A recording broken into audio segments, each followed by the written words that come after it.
Bismillah, walhamdulillah, wa salatu wa salam ala rasulillah, wa ala alihi wa ashabihi ajma'een. So as was announced, inshallah, we would like to go through this very brief and beneficial article from our Shaykh, Ahmed al-Subay, Hafidhahullah. And just as a brief introduction, before we begin, two words that will be repeated a few times are the words of takfir.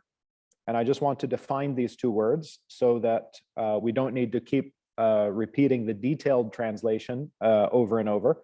So at takfir, of course, this is when you declare a Muslim to be a disbeliever, meaning you have declared that this Muslim has left Islam and he is no longer a Muslim, he is a kafir.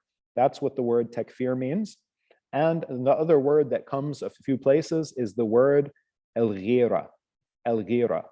And there's not an exact translation of al-ghira in English, but it's often translated as a type of jealousy that is a strong urge for protection or a defensive type of jealousy. So a praiseworthy type of ghira that you might have is the protection of your family, for example. So you would have a type of jealousy in the sense of a strong desire to want to protect them from harm. Just mute the line. So this is the introduction of those two words, and then we'll begin with the translation of the Shaykh's article. So he began with Bismillahir Rahmanir Rahim, and then his title, At-Takfiru Yadullu ala al-Inhiraf, La ala al-Ghira ala al-Aqeedah. So at takfir, or declaring Muslims to be disbelievers, if somebody does that, this is an indication that they are upon misguidance and deviance. And it is not a sign, if somebody's making takfir of the Muslims, it's not a sign that they have a type of jealousy to be defensively protective of the correct aqeedah, of the aqeedah. So this is the title, and the Shaykh will breaks this article down into numerous points. So we'll read each point one by one. So he says, beginning with point number one, it appears that some of the people find in them an energy and an enthusiasm towards takfir of people who are apparently upon Islam. And they do this in order to feel comfortable with themselves. And they use this as a proof, they use their takfir as a proof that they are trying to protect and be defensive. Jade. So to summarize the second point, that in reality, the people that have an enthusiasm towards takfir, then it is not because they have a desire to protect and defend the religion. The reason they have this enthusiasm for takfir is because they are actually coated and covered with the doubts of the Khawarij in how the Khawarij apparently upon Islam and how they treat the rulers. Point number three. As for what is considered praiseworthy and what is something which is a noble quality among those who follow the companions of the Prophet ﷺ and those who follow the Sunnah, then it is being cautious about takfir and being careful from doing takfir and being careful about accidentally making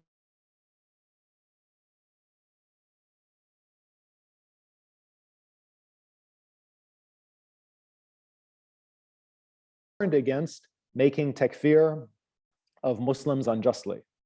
As he said, sallallahu alayhi wasallam, أيما امرئ قال لأخيه يا كافر فقد باء بها أحدهما إن كان كما قال وإلا رجعت عليه. That the Messenger sallallahu alayhi wasallam said, if anyone says to his brother, O kafir, then indeed that applies to one of those two. It either applies to the accuser or the one being accused. Either it is accurate that the person being accused is actually a kafir, Or if he's not, then that ruling goes back upon the accuser. Point number 4. And indeed, that generalizing takfir upon the Muslims, this is from those characteristics which are specific to the Khawarij, and they are from the signs and what the Khawarij are known for. As the Messenger of Allah ﷺ said in an authentic hadith, which means a man will read the Quran up until its brightness is seen upon him, and he's someone that aids Islam. But then his understanding of the Quran, or the way he explains the Quran, changes by the will of Allah. So he leaves the correct understanding and he throws it behind his back, and he strives against his neighbor with a sword. And he accuses his neighbor of committing shirk. And he accuses his neighbor of committing shirk, which of course is which necessitates takfir. If you're accusing your neighbor of shirk and you're attacking him with your sword, then this is making takfir of that neighbor. Point number 5. And from that, the praiseworthy characteristics and attributes of the people of Sunnah is clarifying mistakes.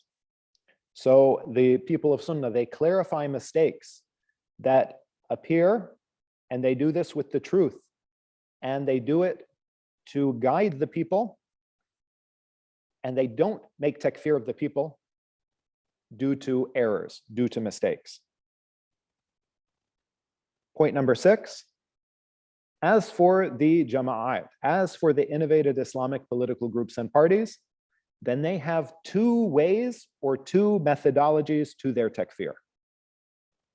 The first is the takfir of the ikhwan, the way the ikhwanis make takfir, the Muslim Brotherhood and those who are like them and upon their way. And their way is established upon the basis of describing the whole society as jahili. So they describe the society as being in a situation of jahiliyyah, a situation of being in pre-Islamic ignorance, as if there is no Islam in the society. And likewise, political takfir, where they call Muslims or describe Muslims as being secular. From the ways of the Ikhwan is they accuse Muslims of being secular.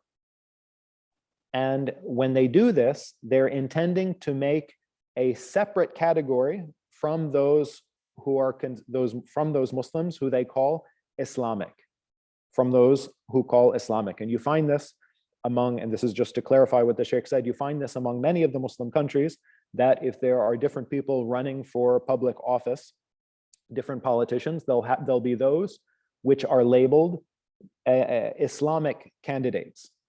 And they'll label other candidates in this Muslim country to be secular candidates.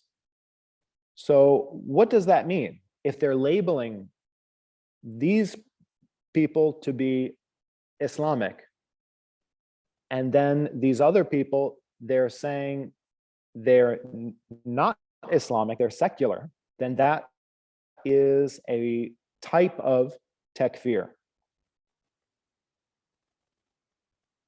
So this is the first way that the jama'at make takfir, and that's the way of the ikhwan. And the second type is the way of the jama'at, such as the Sururis and Daesh, meaning ISIS, and Al-Qaeda, and whoever has been affected by their way from the Salafis. Point number 7. The meaning of caring for the correct Aqeedah. What does it mean to care for the correct Aqeedah? As we described, the way of making takfir of people that ascribe to Islam, the takfir of the people that are apparently upon Islam, that's not the way to show that you care about the correct Aqeedah, to make takfir of them. So the Shaykh explains in this point number 7, what is care for correct Aqeedah? So he said its meaning is knowledge and justice and mercy and strength in spreading the truth and striving against all forms of falsehood with goodness and guidance. And not with the type of vengefulness of the Khawarij, or the way how the Khawarij claim to have anger for the sake of Allah and to have ghira or jealousy to protect the religion. And the Khawarij, in doing that, in claiming that falsely, they use all types of filthy language to describe the Muslims in clearly making takfir of them. Or those Khawarij, or who have followed the ways of the Khawarij, they might even use indirect wording to make takfir of the Muslims, such as calling Muslims Masons, like Freemasons, or calling them Zionists, or other than that. And they use these type of name calling upon anyone that they want. And they do this in order to bring the blind following, ignorant people to them as followers and make them think that they are the ones that are upon the truth, that they are the ones who really care about the correct Aqeedah and speaking to protect the Aqeedah and having jealousy for it. Point number 8. Always remember that the practicing of your religion is not something which is a path to complete some deficiency that you are afflicted with internally. He said, always remember that your religion is not something that you are supposed to use to fix your own internal deficiency that you feel by transgressing against other people and to try and establish a level of status for your own self. Point number 9. Indeed, the true practicing of one's religion, the authentic practicing of one's religion, is closeness to Allah. It increases love of Allah and increases the striving to please Allah and striving to spread that which is beneficial among your Muslim brothers. And you spread among them that which makes you happy for them to have in their worldly life and their hereafter. And you feel pain when they are afflicted with harm.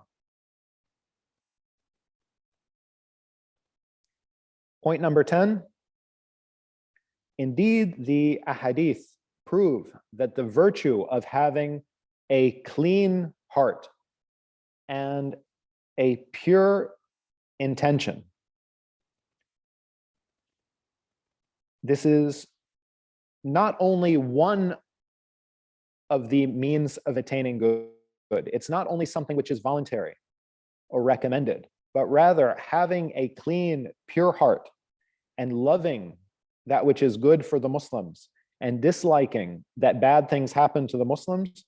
This is from the obligations of the religion that are specifically upon you as an individual. This is wajib upon every single Muslim.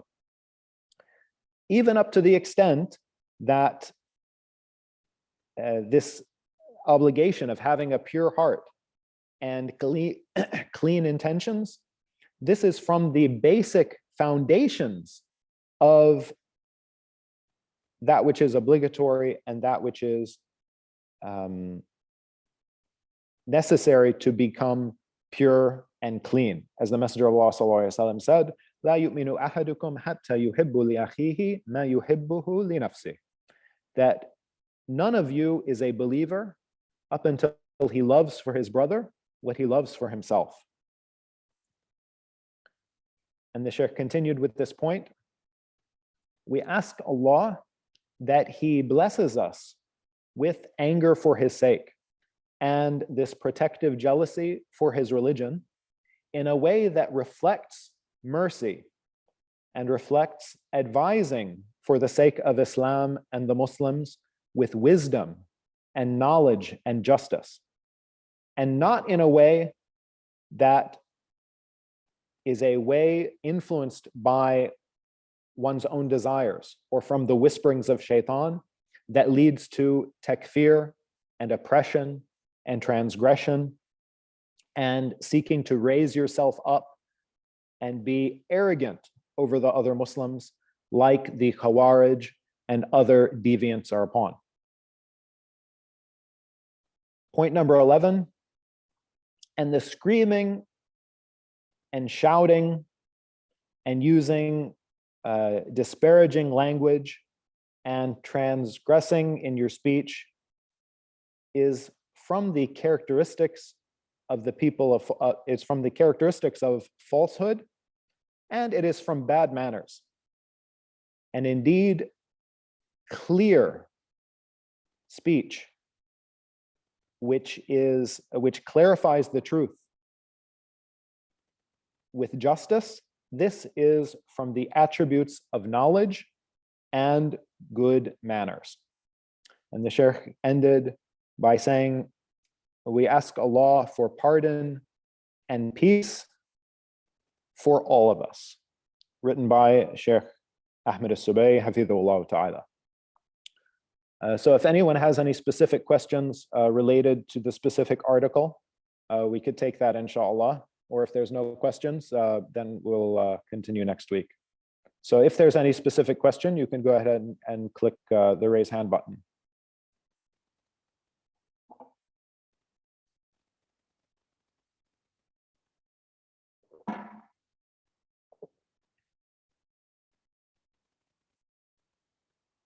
Jayed. Jazakumullah khairan, brothers. I hope, or I've just seen someone. Click the button. Let's just see.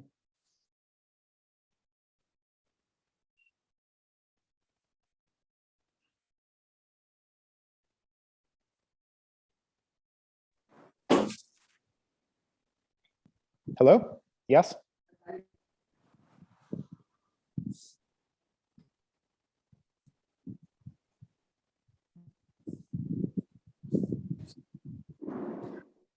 Hello? Assalamu alaikum. Alaikum salam wa rahmatullah. Shaykh, there's a question from a lady who is due to go in for an operation in the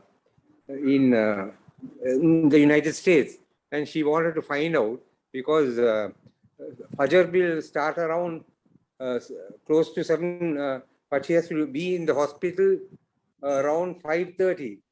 So, what is the position regarding this praying Fajr? She'll be in the operating theater at around the time of Fajr. So, what is the situation? She would just wanted to know. Right. So you're saying that she will be in the surgery when the prayer time probably, is occurring.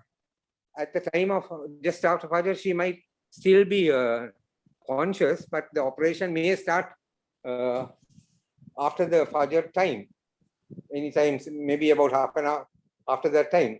So if that is, but they'll be making the preparation and so on. And so how could she say the Fajr prayers if the time permits? Right. Short time permits.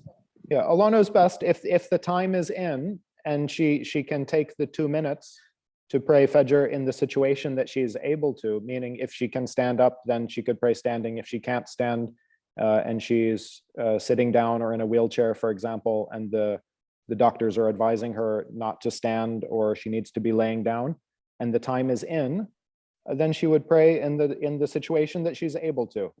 You know, she can complete it within 2 minutes, inshallah, you know, as far as the time goes. If she's unconscious, then there's nothing upon her. You know, she just prays later on once she's awake and able to. Inshallah. Okay. Jazakallah. Ameen wa yakum. Ameen wa yakum. Okay, Jazakumullah khairan, brothers. No other hands were raised, so we'll continue next week, inshallah. Take care. Assalamu alaikum wa rahmatullahi wa barakatuh.